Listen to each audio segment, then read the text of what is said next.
നമസ്കാരം.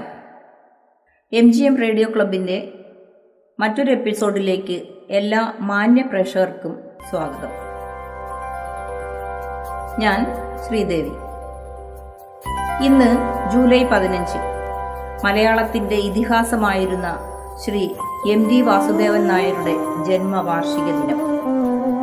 രാജ്യത്തെ ഉന്നത സാഹിത്യ ബഹുമതിയായ ജ്ഞാനപീഠം, പത്മഭൂഷൺ പുരസ്കാരം, കേരള സർക്കാരിൻ്റെ പരമോന്നത പുരസ്കാരമായ ആദ്യ കേരള ജ്യോതി പുരസ്കാരം, എഴുത്തച്ഛൻ പുരസ്കാരം, JC ഡാനിയൽ പുരസ്കാരം, കേരള നിയമസഭാ പുരസ്കാരം, മരണാനന്തര ബഹുമതിയായി പത്മവിഭൂഷൺ, കേരള സാഹിത്യ അക്കാദമി അവാർഡ്, മികച്ച ചലച്ചിത്രത്തിനുള്ള ദേശീയ പുരസ്കാരം തുടങ്ങിയ നിരവധി പുരസ്കാരങ്ങൾ നേടിയ സാഹിത്യകാരൻ മലയാളത്തിൽ മറ്റാരുമില്ല.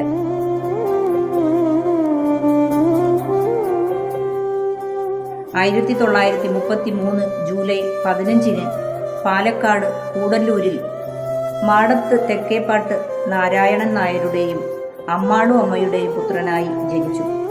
4 ആൺമക്കളിൽ ഇളയ മകനായിരുന്നു MT.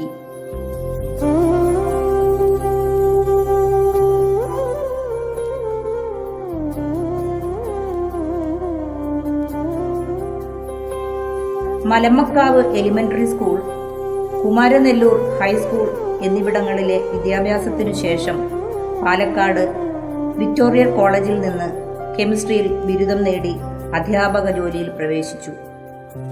1956 മാതൃഭൂമിയിൽ സബ് എഡിറ്ററായി ഔദ്യോഗിക ജീവിതം ആരംഭിച്ചു. പിന്നീട് ദീർഘകാലം എഡിറ്ററായും പ്രവർത്തിച്ചു. സ്കൂൾ കാലം മുതൽ എഴുത്തിൽ തൽപരനായിരുന്നു MT.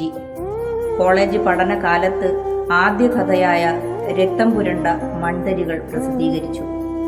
1953 മാതൃഭൂമി നടത്തിയ കഥാമത്സരത്തിൽ വളർത്തുമൃഗങ്ങൾ എന്ന കഥയ്ക്ക് 1ാം സ്ഥാനം ലഭിച്ചു. 1958 പ്രസിദ്ധീകരിച്ച നാലുകെട്ടാണ് ആദ്യം പുസ്തക രൂപത്തിൽ പ്രസിദ്ധീകരിച്ചത്.